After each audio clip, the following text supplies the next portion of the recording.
Hello, मैं हूँ विनय कुमार गुप्ता। आप सभी का स्वागत है हमारे यूट्यूब चैनल पॉइंट टू विनेटन में। अगर वीडियो आपको अच्छी लगे तो लाइक करें, शेयर करें, चैनल को सब्सक्राइब करें। वीडियो का अगला नोटिफिकेशन प्राप्त करने के लिए बेल आइकन को दबाना ना भूलें। हम बता दें, इसके पहले लेक्चर में हम लोगों ने वायुमंडल के बारे में अध्ययन किया था। वायुमंडल में जो विद्यमान कई तरह के गैसें हैं, नाइट्रोजन, ऑक्सीजन, कार्बन डाइऑक्साइड, उनके बारे में हम लोगों ने अध्ययन किया था। इस लेक्चर में हम वायुमंडल की परतों के बारे में अध्ययन करेंगे। अब आते हैं हम वायुमंडल की परतें। वायुमंडल की परतों को उनकी तापमान की स्थिति के अनुसार उन्हें 5 भागों में बांटा गया है। पहला है क्षोभ मंडल, जिसको बोलते हैं ट्रोपोस्फियर। इंग्लिश और हिंदी दोनों जानना बहुत ज़रूरी है, क्योंकि एग्ज़ाम में कभी हिंदी दे देता है, कभी इंग्लिश, इसलिए दोनों जानना बहुत ज़रूरी है। तो पहला मंडल है क्षोभ मंडल, जिसको ट्रोपोस्फियर बोलते हैं। दूसरा है सप्ताम मंडल, जिसको स्ट्रेटोस्फियर बोलते हैं। तीसरा है मध्यमंडल, जिसको मेसोस्फियर बोलते हैं। चौथा है आयन मंडल, जिसको आयनोस्फियर बोलते हैं। पांचवा है बाह्यमंडल, जिसको एक्सोस्फियर बोलते हैं। अब हम चर्चा करते हैं एक एक मंडल की।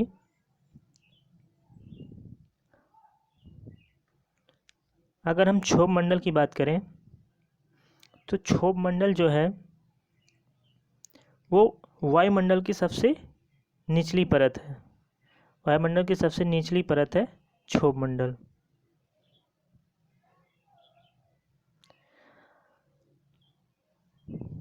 और ये इसकी जो ऊंचाई है, ध्रुवों पर इसकी ऊंचाई लगभग 8 किलोमीटर की ऊंचाई पर इसका विस्तार है ध्रुवों पर। अगर हम विषुवत रेखा की बात करें तो भूमध्य रेखा से इसका जो विस्तार है वो 18 किलोमीटर की ऊंचाई तक है क्षोभ मंडल का।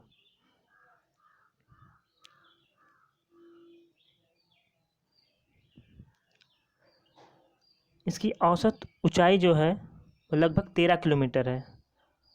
अगर ध्रुवों पर जो ऊंचाई है वो 8 है और विषुवत रेखा से 18 किलोमीटर है। दोनों को जोड़ के अगर हम 2 से डिवाइड कर दें तो हमारा 13 आएगा।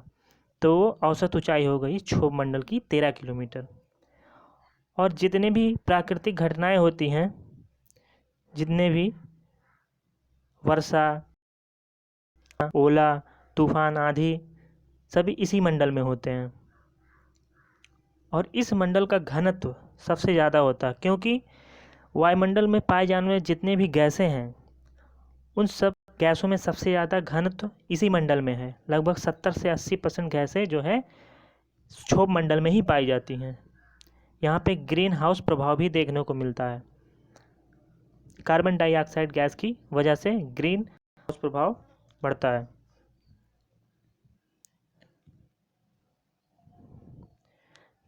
फिर हम आते हैं, अगला पॉइंट है, अगर हम इस मंडल में 165 मीटर ऊपर जाते हैं तो हर 165 मीटर ऊपर जाने पर उसका जो तापमान है 1 डिग्री सेल्सियस कम हो जाता है।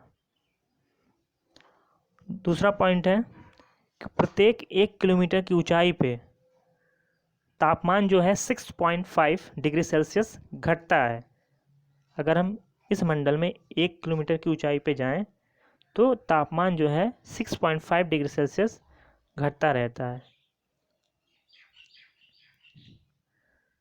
इस मंडल का जो न्यूनतम तापमान है वो -75 डिग्री सेल्सियस होता है। और इसका तापमान, इसके बाद तापमान स्थिर रह जाता है। और इस सीमा को क्या बोलते हैं? ट्रोपोपास। इस सीमा को ट्रोपोपास बोलते हैं। न्यूनतम तापमान जब -75 डिग्री सेल्सियस होता है, उसके बाद तापमान स्थिर हो जाता है और इस सीमा को क्या कहते हैं? ट्रोपोपास। यहाँ जेट पवनें चलती हैं। यहाँ कौन सी पवनें चलती हैं? जेट पवनें। हम समताप मंडल की बात करें तो समताप मंडल जो है इस मंडल का दूसरा परत है। इस मंडल में जो है प्रारंभ में, जब इस मंडल में हम जाते हैं तो तापमान पहले स्थिर रहता है, परंतु जैसे जैसे ऊंचाई बढ़ती जाती है तापमान में अचानक वृद्धि हो जाती है। और ऐसा इसलिए होता है कि वहाँ पर जो है ओजोन गैस की उपस्थिति होती है, इसी वजह से तापमान में वृद्धि हो जाती है। और इसी मंडल में, समताप मंडल में ही ओजोन मंडल भी पाया जाता है, ओजोन परत पाई जाती है। ये ओजोन परत जो है इस मंडल में ऊपर के भाग में लगभग 10 किलोमीटर के इसकी जो विस्तार है लगभग 10 किलोमीटर के अंदर होता है। ओजोन परत का विस्तार इस मंडल में सबसे ऊपर होता है।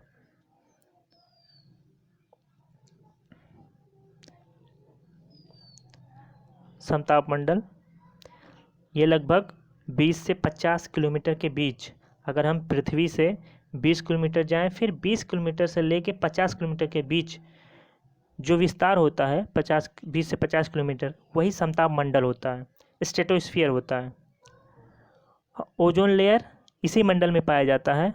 ओजोन लेयर या ओजोन मंडल बोलते हैं। सप्ताह मंडल के सबसे ऊपरी भाग में लगभग 10 किलोमीटर के आसपास होता है ओजोन लेयर। ओजोन लेयर क्या करता है? ये पराबैंगनी किरणों को अवशोषित कर लेता है, ये पृथ्वी पर जाने से रोकता है इसको। तो यह मंडल क्या है? 20 से 50 किलोमीटर के बीच मानी जाती है। जितनी भी मौसमी घटनाएं होती हैं इस मंडल में नहीं होती हैं, इसी वजह से वायुयान उड़ाने के लिए यह मंडल जो है उपयुक्त होता है। इसमें कोई भी मौसमी घटनाएं नहीं होती है। इसी में ओजोन गैस की परत पाई जाती है जो सूर्य से जो आने वाली पराबैंगनी किरणें हैं हानिकारक, वो पृथ्वी पर पहुंचने से उसको क्या करती है? रोकती है। यदि अगर पराबैंगनी किरण पृथ्वी पर पहुंच जाती हैं तो ये मनुष्यों में त्वचा कैंसर को बढ़ाने में मदद करती है। इसलिए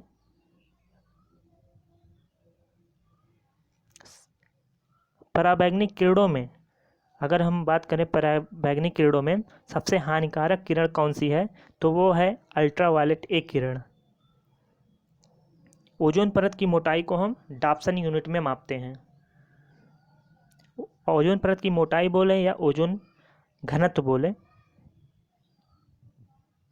तो एक डाप्सन क्या होता है? एक डाप्सन जो होता है वो उन अणुओं की संख्या है, उन ओजोन अणुओं की संख्या है जो 0 डिग्री सेल्सियस और 1 एटमॉस्फेयर दाब, मतलब एक वायुमंडलीय दाब पर 0.01 मिलीमीटर पतली परत बनाती है। इसी को बोलते हैं एक डाप्सन। अगर ओजोन की परत जो है 200 ड्यू मतलब 200 डॉप्सन यूनिट से नीचे होती है, तब इसे हम ओजोन छिद्र मानते हैं। उसी को ओजोन छिद्र कहते हैं। मतलब छिद्र का मतलब होता है कि ओजोन की परत में, उसकी परत में कमी आ जाती है, उसी को ओजोन छिद्र बोलते हैं। लेयर जो है उसका पतला हो जाता है, उसी को ओजोन छिद्र बोलते हैं। सबसे पहले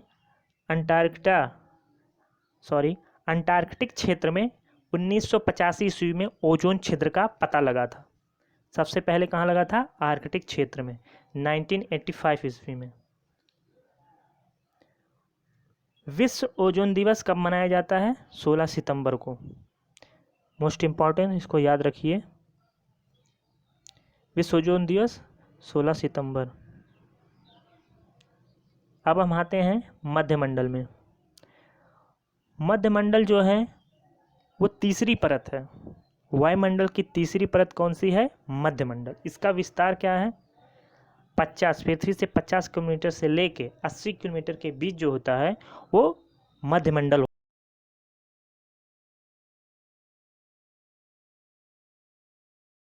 होता है। तो जैसे जैसे हम ऊंचाई पर चढ़ते जाते हैं तो तापमान गिरने लगता है धीरे धीरे, और ऊंचाई पर पहुंचकर मध्य सीमा में, जब हम मध्य में पहुंचते हैं, मध्यमंडल के एकदम मध्य सीमा पर पहुंचते हैं, तो वहाँ पर तापमान जो है वो -100 डिग्री सेल्सियस हो जाता है। और यही जो है वायुमंडल का सबसे न्यूनतम तापमान है। मध्य मंडल में सबसे न्यूनतम तापमान है -100 डिग्री सेल्सियस, वो भी मध्य सीमा के आसपास पहुंच जाता है। यह सबसे ठंडा मंडल माना जाता है। मध्य मंडल सबसे ठंडा मंडल होता है। यहाँ पर उल्का जो पिंड होती है, यहाँ पे आते आते जलकर राख हो जाती हैं।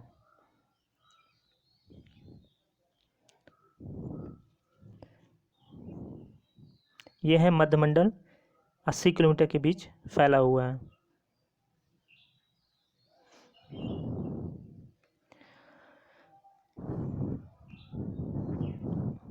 अब हम आते हैं आयन मंडल पे।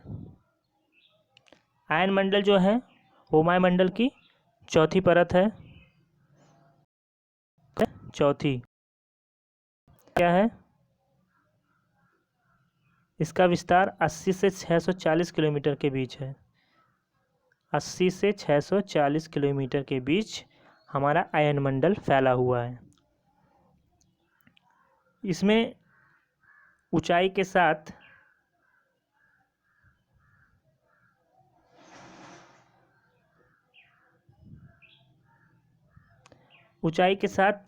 तापमान बढ़ता है। इसमें जैसे हम ऊपर चढ़ते हैं आयन मंडल में, तो ऊंचाई के साथ तापमान बढ़ता है, और यहाँ पर जो विद्युत आवेशित कण होते हैं इस मंडल में आयनीकृत हो जाते हैं, और इसी आयन की वजह से हमारी जो संचार व्यवस्था है उसको संचारित होने में मदद मिलता है इस आयन की वजह से। यह मंडल जो है कई परतों में बटा हुआ है, जैसे डी परत, ई परत, एफ परत, जी परत। इसलिए विभिन्न आवृत्ति की रेडियो तरंगों को ये परिवर्तित करता है, जिससे हम रेडियो, टेलीविज़न और फ़ोन का उपयोग करते हैं। इन्हीं रेडियो तरंगों के माध्यम से हम रेडियो, टेलीविज़न और फ़ोन का उपयोग करते हैं। उल्का पिंड जो है इस मंडल में जलना शुरू होता है। जलना शुरू कहाँ होता है? आयन मंडल में, और पूरी तरह राख में बदल जाता है कहाँ पे? हमारा मध्य मंडल में। इस परत में एक प्रकार की चमक होती है जिसे हम वायुदीप्त या एयर ग्लो कहते हैं। वायुदीप्त या एयर ग्लो। अगर हम इस मंडल में, आयन मंडल में उत्तरी और दक्षिण ध्रुव की बात करें तो वहाँ पे इस मंडल में लाल रंग का प्रकाश दिखाई देता है। कौन सा? लाल रंग का प्रकाश, जिसे उत्तरी ध्रुव पर क्या बोला जाता है? अरोरा बोरेलिस। उत्तरी ध्रुव पे क्या बोला जाता है? अरोरा बोरेलिस। और दक्षिणी ध्रुव पर क्या बोला जाता है? अरोरा ऑस्ट्रेलिस।